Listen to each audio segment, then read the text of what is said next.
Die hoë hemelrond, vertel met blye mond, Gods heerlikheid en eer, en wonderbaar deurglans, vermeld die wye trans, die werke van die Heer.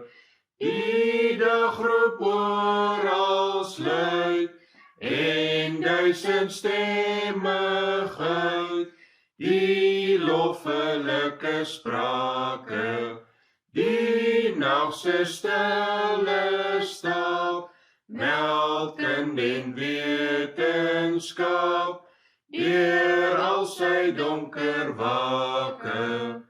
Hoe word deur U vermaan, my weggejalderbaan, en my verwagting skoon.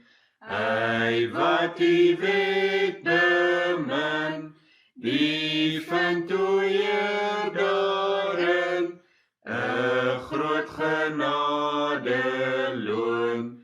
Wie kan van vooraf aan sy dwalinge verstaan, en al wat hom ontbreek het? Heer, reinig U my tog van sondes wat daar nog diep in my hart bly steek het. Bewaar my vir die kwaad, dat ek met trotse daad U heilige wil weerstreef. Laat nie die sonde my oorheers, dan sal ek vry van groot oortreding leef.